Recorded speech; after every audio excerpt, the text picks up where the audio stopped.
चलो भाई बच्चों, क्लास 10 का हम जो आपका विषय है सोशल साइंस है उसको करने जा रहे हैं। ठीक है, यानी कि क्या बोला जाता है बेटा इसको हिंदी में?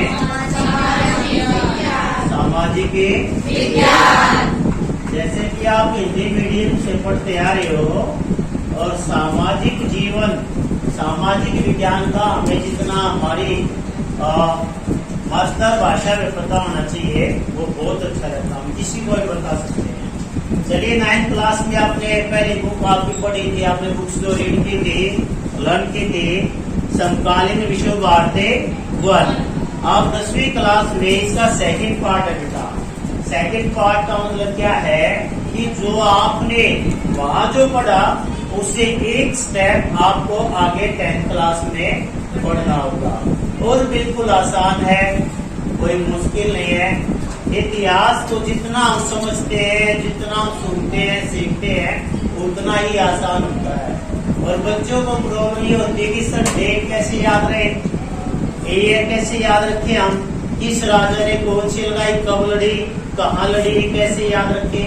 ये अगर हम किसी चीज को रिलेट करके चले ना भाई, किसी से जोड़ के चले तो आसानी से याद हो सकती है। चलिए पहला लेसन हम पढ़ते हैं, यूरोप में राष्ट्रवाद। यूरोप में राष्ट्रवाद, यूरोप में राष्ट्रवाद। बेटा यूरोप के बारे में आया शुरू में है ना, यूरोप। यूरोप क्या है कि यूरोप क्या है बेटा? महाद्वीप। क्या बेटा है कि? और टोटल महाद्वीप कितने हुए आप लोगों के? 7। हम कौन से महाद्वीप में बेटा? एशिया महाद्वीप जो सबसे बड़ा महाद्वीप है। भारत कौन से महाद्वीप में स्थित है? एशिया महाद्वीप में स्थित है। लगभग 50 के आसपास कंट्री एशिया महाद्वीप में है और लगभग यूरोप महाद्वीप में भी लगभग इतनी ही कंट्रीज हैं। तो बात कोई लेसन की यूरोप में राष्ट्रवाद। ये राष्ट्रवाद क्या होता है? या जब तक हम किसी विषय को अगर पढ़ रहे हैं, देख रहे हैं, अगर उसके पॉइंटों को हमने समझ लिया तो ये मान लिए हमने 50% उस चीज को अपने अंदर जो है आधार कर लिया, उस चीज को हमने सीख लिया। राष्ट्रवाद क्या होता है बेटे?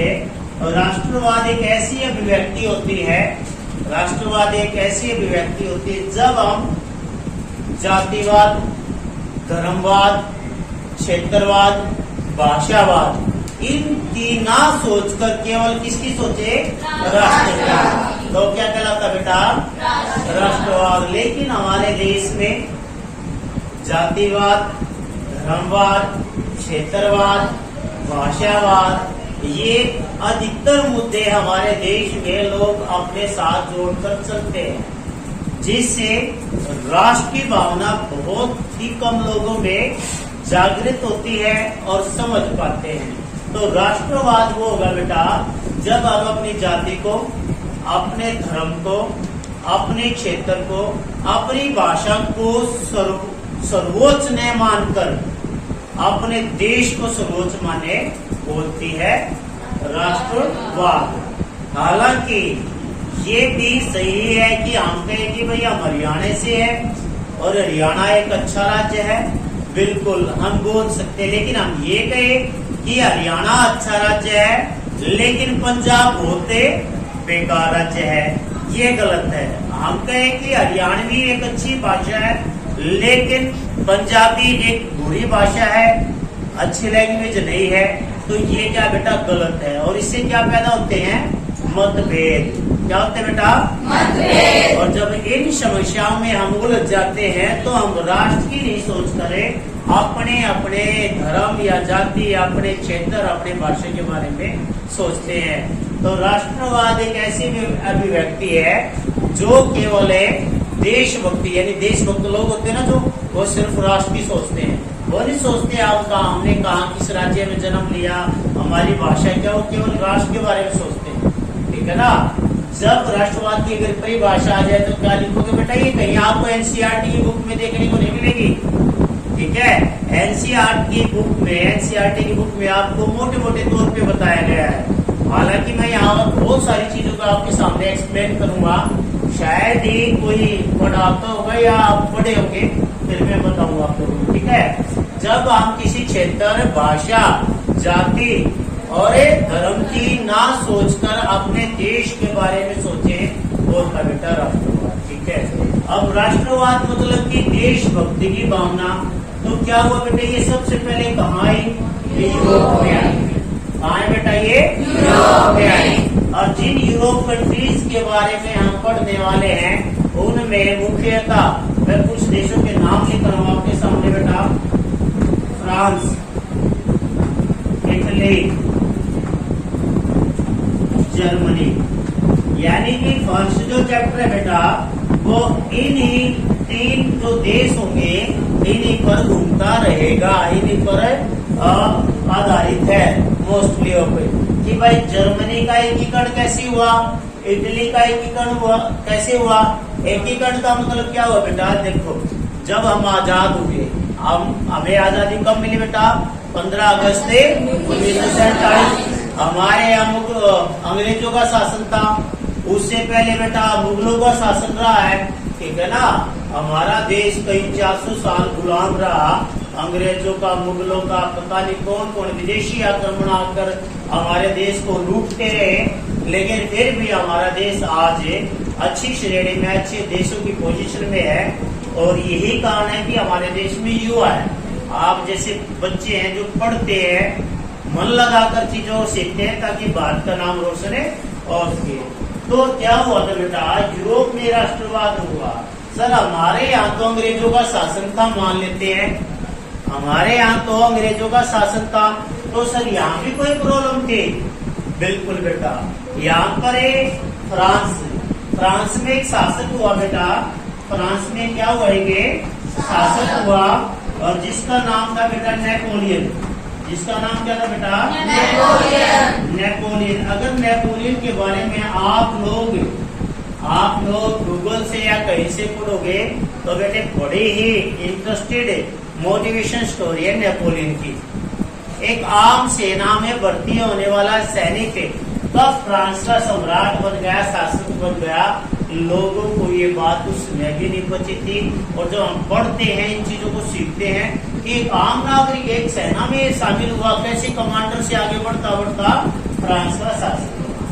बेटे जो फ्रांस का शासक बनाना नेपोलियन है, ये एक सम्राट बना था बेटा 1804 में। कब बना था बेटा? ये 1804 में, ठीक है। आप 9th क्लास से जब पढ़ के आए हो तो आपको इससे आगे का ही पढ़ना पड़ेगा, ठीक है। इस नेपोलियन ने बेटा 1797 में युद्धों की शुरुआत कर दी थी बेटा। युद्धों की शुरुआत का मतलब समझते हो बेटा? युद्धों की क्या कर दी थी इसने? शुरुआत की थी। मतलब कि जहाँ यूरोप में फ्रांस है, मैप से मैं पूरा अभी तो ये करवा रहा हूँ आपको, वर्ल्ड मैप के जरिए मैं बताऊंगा फ्रांस कहाँ है। तो इस फ्रांस ने क्या किया था बेटा, ये जो इसके आसपास ये नजदीक वाले एरिया है ना, उन पर इसने कब्जा करना शुरू कर दिया। उस पर इसने क्या कर दिया? इटली भी एक छोटे छोटे प्रांतों में बटा हुआ था, छोटे छोटे। जैसे हमारा देश है, आजादी से पहले 565 रियासतें, यानी मान लो एक गढ़ गांव है, इसमें किसी का राज चल रहा है, यहाँ कोई सम्राट बने बैठा है, कोई आगे फाजिलपुर है, कोई रायपुर है, कोई रेवली है। इस प्रकार के रियासत के मालिक हुआ करते थे। तो आजादी से पहले भी हमारे यहाँ राज्य नहीं थे बेटा, राज्य नहीं थे, राज्य तो बाद में बनाए गए हैं, ठीक है। तो रियासत थी, उन सबको आपस में मिलाकर हमारे देश में फिर राज्यों का गठन किया गया, ठीक है। तो ये इटली भी ऐसे बटा हुआ था और जर्मनी भी ऐसे बटा हुआ था। नेपोलियन ने युद्धों की शुरुआत कर दी थी बेटा 1797 में। 1804 में ये फ्रांस का क्या बन गया था बेटा? शासक है। और जब ये शासक बना ना बेटा, तो इसने एक संहिता का मतलब क्या होता है बेटा? कोड, इंग्लिश में कहा जाता कोड, यानी नेपोलियन संहिता इसने लागू की, जिसको आमतौर पर नागरिक संहिता के नाम से जाना जाता है। नेपोलियन कोड को किस नाम से जाना जाता बेटा? दिव्य नागरिक संहिता, और नेपोलियन की संहिता थी, ठीक है, 1804 में।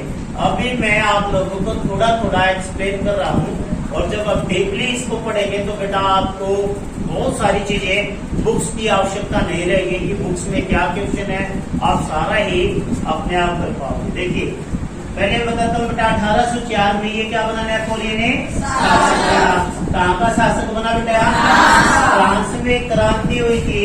वो क्रांति हुई थी बेटा 14 जुलाई 1789 यानी 1789 में। यानी कि इसी फ्रांस की बात कर रहा हूँ बेटा मैं, जिसका शासक नेपोलियन बना था और बड़ा ही दृढ़ निश्चय वाला व्यक्ति था। ठीक है, यहाँ पर क्रांति हुई थी बेटा 14 जुलाई 1789। आपने 9th क्लास में पढ़ लिया होगा। ठीक है, कुछ क्रांति मशहूर है, जैसे रूस की क्रांति, हमारी 1857 की क्रांति। नेपोलियन कोड हुआ बेटा, अगर एक ही नंबर में क्वेश्चन आएंगे वो आएगा नेपोलियन की हार कब हुई? तो नेपोलियन की हार जो हुई ना बेटा, वो हुई थी आपकी 1815 में। कौन से युद्ध में हुई? तो आप बताओगे सर वाटरलू के युद्ध में हुई। कौन से युद्ध में हुई बेटा? वाटरलू के युद्ध में हुई। ठीक है, जर्मनी, फ्रांस, इंग्लैंड ने मिलकर इसको हराया था। और जब 1815 में इसकी हार हुई वाटरलू के युद्ध में, तो उसी दौरान वीना शांति सम्मेलन हुआ था बेटा। क्या हुआ था? वीना शांति सम्मेलन।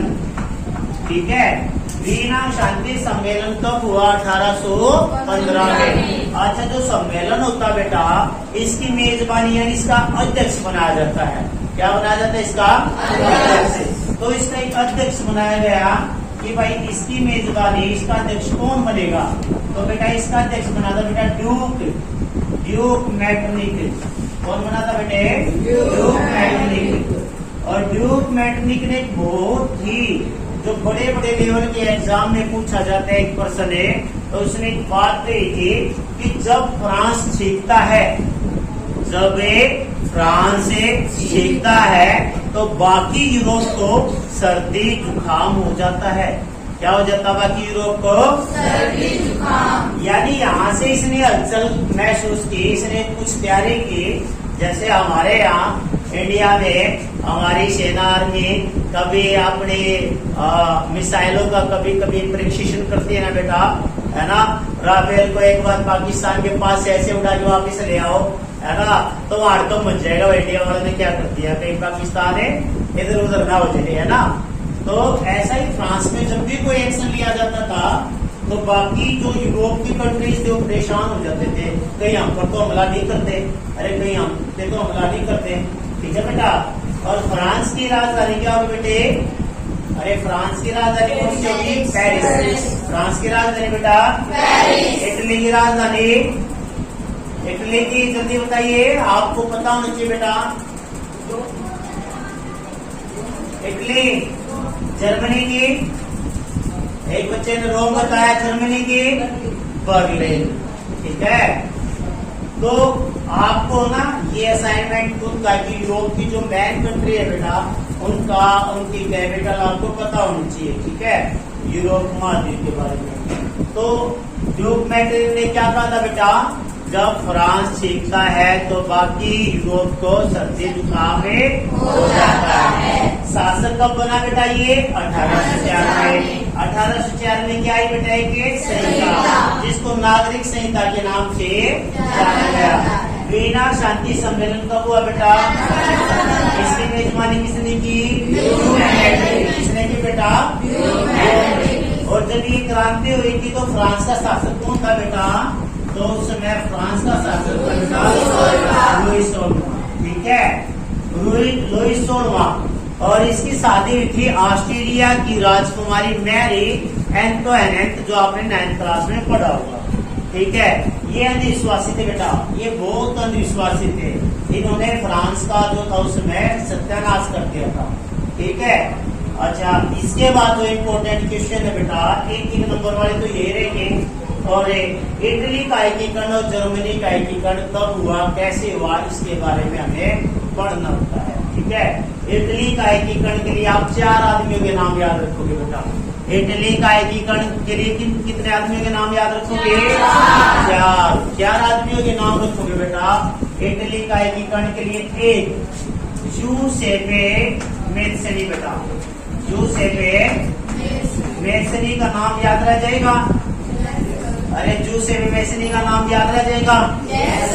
जूसेपे मेत्सनी। दूसरा नाम रखोगे बेटे Giuseppe Garibaldi, Giuseppe Garibaldi, Giuseppe Garibaldi.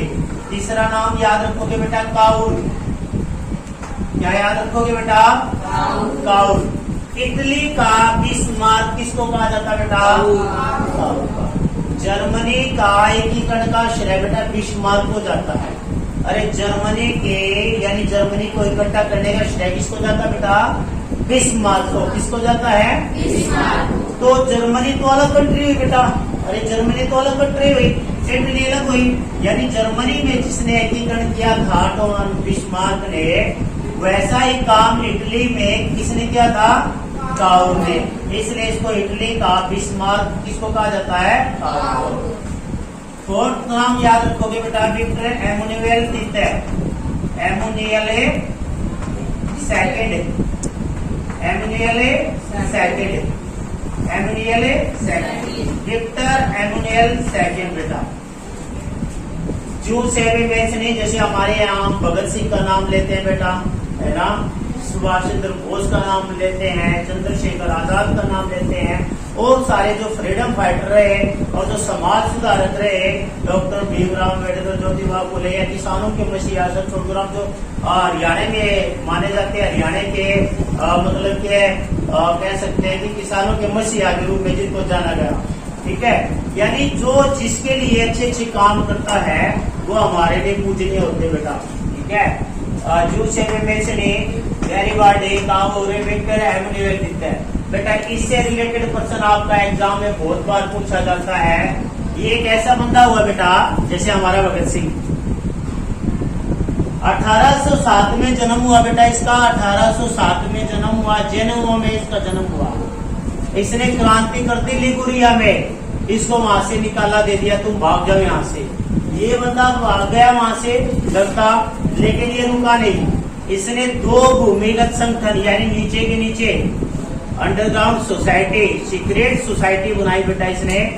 Young Italy, अरे यंग इटली और बर्न में यंग यूरोप, यंग इटली और बर्न में। आज इसके की पहली क्लास आप हुई, मैं आप लोगों को थोड़ा थोड़ा सा रियलाइज करा रहा हूँ कि भाई ऐसे ऐसे वहां उस समय हुआ होगा, ठीक है ना। कंप्लीट जो होगा बेटे वो कंप्लीट हम जब बुक्स रीड करेंगे तब आप लोगों को इसके बारे में बहुत सारी जानकारी मिलेगी। सिर्फ ये इतना कि भाई इन व्यक्तियों के नाम आपको पढ़ने को मिलेंगे, ठीक है। और इसके बाद जो गैरिबाल्डी बेटे, इसने एक सोसाइटी बनाई थी, हजारों लोगों का अभियान। क्वेश्चन आता बेटा, हजारों लोगों का अभियान किसने शुरू किया था? या लाल रक्त या लाल कुर्ती आंदोलन के नेता कौन थे? गैरिबाल्डी। इसकी 2 सोसाइटी, यंग इटली और बर्न में यंग यूरोप, ठीक है बेटा। गैरिबाल्डी की ये प्रधानमंत्री बना था बेटा, इस क्रांति के बाद इटली का ये प्रधानमंत्री बना था बेटा काउल। इसको क्या कहा इटली का? बिस्मार्क। तो आज आप लोगों को सिर्फ इतना ही जानना है, इतना ही सीखना है और इसको पढ़ना है, ठीक है। अगला जो चैप्टर आएगा बेटे भारत में राष्ट्रवाद। देखिए अजीब सी बात है, भारत में राष्ट्रवाद बहुत सारे लोग मानते हैं महात्मा गांधी के जन्म के बाद को, कि राष्ट्रवाद लोगों में जब आया। कई बुक्स में ऐसा दिया गया बेटा कि भारत में राष्ट्रवाद है। जब आप हिंदी पढ़ोगे ना बेटा, 2nd चैप्टर पढ़ोगे तो आप लोगों को आपके एनसीईआरटी बुक में ये देखने को मिलेगा कि महात्मा गांधी जी 1915 में भारत लौटे, उसके बाद 1916 में चंपारण में उन्होंने सत्याग्रह किया, 1917 में उन्होंने किया बेटा, 1918 में उन्होंने किया, ठीक है ना। लगातार 3 सत्याग्रह किए और पहला सत्याग्रह उन्होंने दक्षिण अफ्रीका में किया था। तब से उसमें ये कहा गया कि भारत में राष्ट्रवाद आया, लेकिन राष्ट्रवाद की भावना तो बेटा जब से हम गुलाम बने थे कोई ना कोई हमारे देश के लिए आजाद कराने के लिए शहीद होता रहा है। 1857 की क्रांति में लाखों लोग मारे गए थे, ठीक है ना। उनमें राष्ट्रवाद की भावना तो थी, अरे तभी तो वो देश के लिए अपने प्राणों को निछावर कर गए। और आपकी बुक में ये देखने को मिलेगा कि भाई महात्मा गांधी के हमें समर्थक है, उनके बारे में गलत नहीं, वो ठीक, वो अपनी जगह ठीक है, लेकिन ये कहना गलत है कि भारत में राष्ट्रवाद है महात्मा गांधी के भारत लौटने के बाद। तो ठीक है, आज की क्लास के लिए बस इतना ही। ओके, थैंक यू बच्चों।